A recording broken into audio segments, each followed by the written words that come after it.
Bunny Trouble by Hans Wilhelm. Read by Mr. C., the teacher.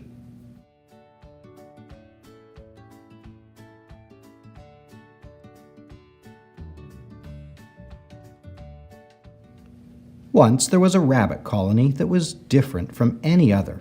The rabbits here were in charge of decorating all the Easter eggs for the Easter Bunny to deliver. Everyone worked year-round getting ready. Everyone except Ralf. He cared for only one thing in the world: soccer.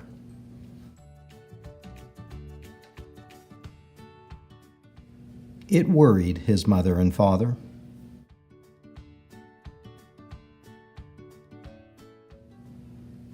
It worried the other rabbits in the colony. It worried his teachers in the school where all the young rabbits went to learn egg decorating. Where was Ralf while everyone else was hard at work in the classroom? He was outside working on his fancy footwork.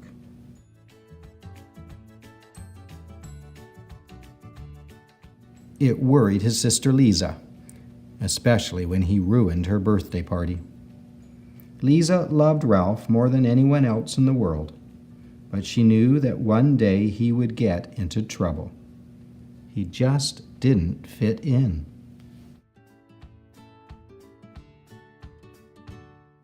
Each year as Easter approached, everyone got busier and busier.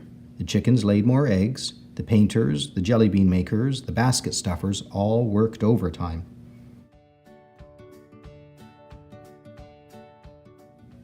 Ralf had to work too, but he had a hard time keeping his mind on his job.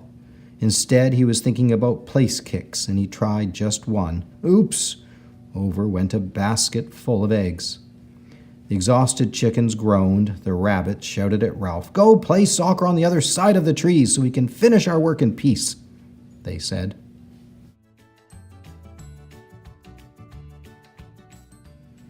Ralf was glad to go. He went off to play by himself on the other side of the forest.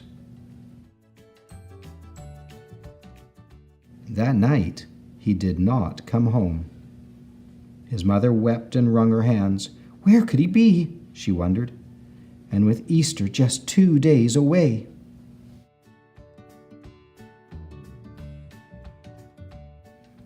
Morning came. Still, Ralf had not come home. Liisa slipped out to search for him. She found him not far away, locked up in a cage. A farmer had caught him while he was practicing his dribble in the cauliflower field. The coach always told us to look where we were going, not at our feet, Ralf joked sorrowfully. Don't worry, Liisa told him. I'll go and get help. She ran back past the busy rabbits, calling, Mama, Mama, we must save Ralf. The farmer has caught him and is going to make him into Easter dinner. Oh, I knew that bunny would get into trouble someday, wept Mama as she followed Liisa to Ralf's cage. It had thick bars and a heavy padlock. We'll never get him out of there, moaned their mother when she saw Ralf inside.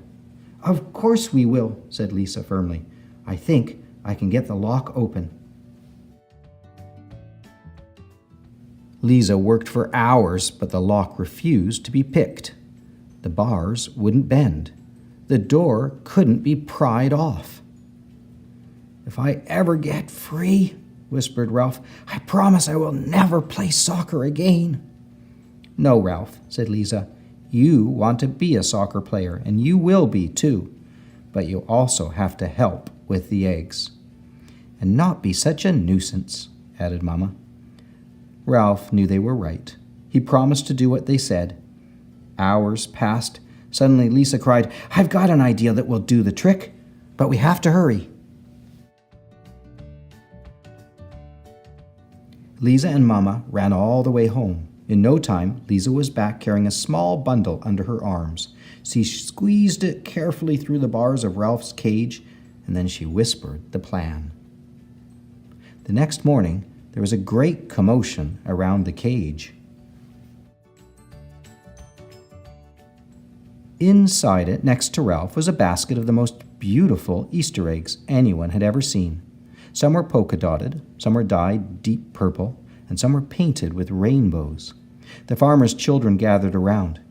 "He must be the Easter bunny," they exclaimed with wonder. "How else could he have gotten those eggs? We must let him go, or there won't be any Easter for us." So the farmer opened the cage door. Ralph ran home as fast as he could. But he didn't forget Lisa's words. He did try harder with his painting. Ralph even became known for one special design, which he did far better than anyone else, and almost as well as kicking, passing, and scoring.